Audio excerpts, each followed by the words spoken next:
Welcome to an influencer content creation day with me, where I'll be sharing my Canon G7x tips for better content, example photos, and manual tutorial. Today's shoot is going to be an early one. I woke up at 6:30, made breakfast, got ready. By the way, this part of the vlog is actually shot on the G7x, and my husband helped me pack my bags. I had a whole bunch of tripods that I needed help to carry to the car, and a lot of my clothes as well, and I headed out to the location. And today we are shooting at a local Snowfalls lavender farm. This is the vibes that we have here.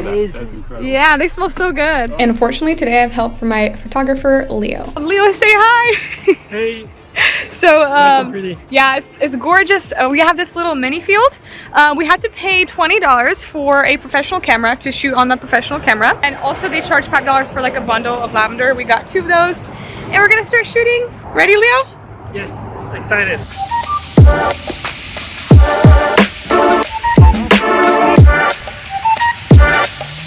So we're here on the spot already shooting. First thing that I want to do and talk about the G7x is that shooting manual is a lot better than shooting on auto. All right, so basically when you're going to be shooting in manual, it gives you so much more ability to control the lighting, control how blurry it is in the back, because I personally like when I have like a blurry background in my pictures, and this is the way that you can do that.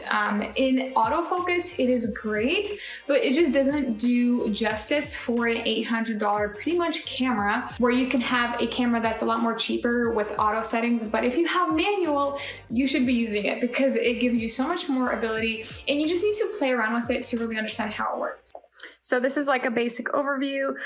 When I'm going to be shooting right now, for example, in this kind of indoor lighting, I'm going to go ahead and still do the 1.8. This is the lowest. So the lower you do this, 1.8, the more blur you're going to get in the back. Once you put it to the top, you're going to get a more focused background, right? So I like the blurry effect right here. So what I'm going to do is I'm going to play around with the ISO and just bring that up. Sorry, not the other ISO, the shutter speed. And that's literally how you do it. So pretty much the 3 things you're gonna play with is this button, this and this. So this is the ISO, this is the aperture, and this is the shutter speed. So if you're a beginner, just play around with these 3 when you're going to be shooting. And again, I'm gonna show you guys the settings that I used for the outdoor lighting as well. I'm gonna share my manual settings for photos that I shot on this shoot. We shot on flash and also in direct sunlight, so I'll just share my settings that I used for outdoor manual settings. Again, manual is switching to this M right here, if you guys can see that. If you switch to this M, that means manual. So you're gonna be able to adjust a lot more better lighting and play with your photos so much better than just auto. Here's some of the end results. So for these photos, we shot with flash on, and the ISO was at around 100 to 200. The aperture was 1.8 because I like the blurry background, and the shutter speed was at 1/2000. So you can go around these areas if you're shooting an outdoor with a flash. Okay guys, this is reality versus Instagram. There's like nothing here. But you know, we'll make it look good, right, Leo? Yes, definitely. Create an illusion. Huh? Create an illusion. Yes, we have to make it look pretty and yeah, do the best we can.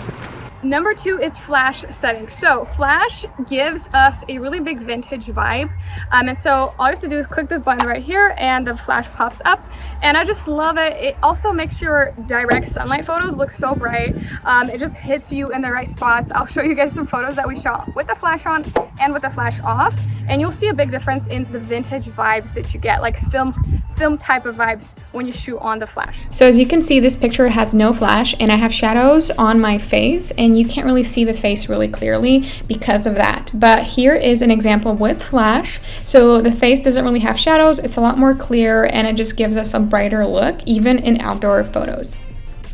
One thing I've noticed is sometimes that it kind of lags, and sometimes you kind of have to wait for, like if you just took a flash picture, you kind of have to wait for it to load a couple seconds before you take another photo so the flash would work. I don't know, maybe it's just my model or what, but for some reason it kind of lags with the flash. But the flash photos make your photos look so filmy.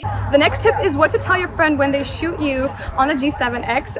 So number 1, of course, tell your friends to turn on the flash. Number 2, I would set up up the manual focus, like manual settings for them before I give the camera to them.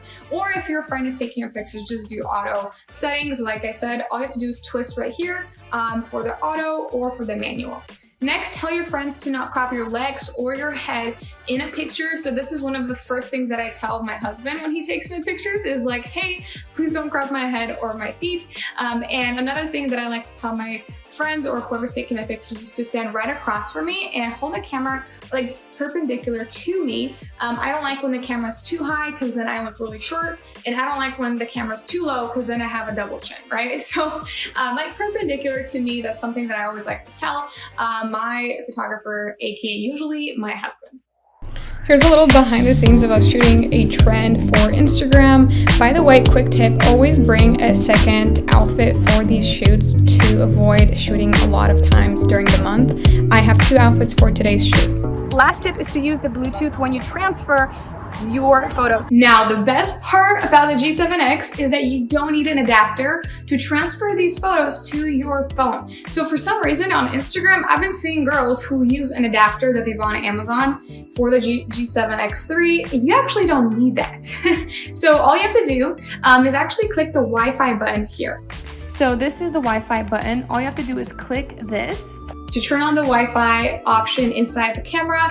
Number 2, I downloaded the actual app for the G7X Canon, and it's really easy. I'm gonna put the name of the app here. You just have to download it. It's completely free in the App Store. Once you've downloaded it in the App Store, you're gonna follow the instructions to set up your G7X inside the app. And after that, you can just simply transfer your photos very easily to your phone, and it's literally done in seconds. So you don't need to buy any other converters or anything to transfer your photos and videos to your phone.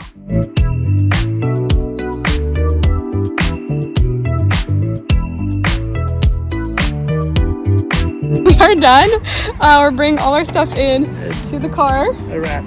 So it's pretty much 12. We shot since 10. Yeah, we started at 10. Yeah, so we shot for a good 2 hours and 30 minutes to be precise. And this is the second outfit I already changed, and we had 2 outfits. I do recommend bringing multiple outfits just so you don't have to take pictures and videos and content every single day of your life. Just, you know, once, 2 times a month, and you're done because it's called batching content.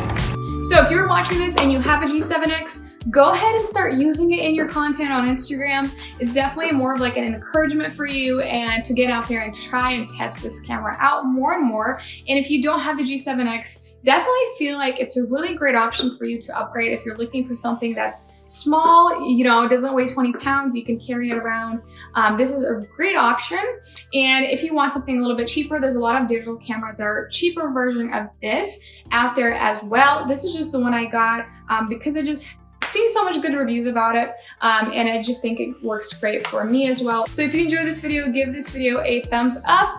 Don't forget to subscribe. And if you need more help with Instagram growth, go ahead and click this link right here, and I'll add my free Instagram growth hacks PDF in here that you can actually use and download to grow your Instagram in today's crappy algorithm. And I share all my tips and tricks that help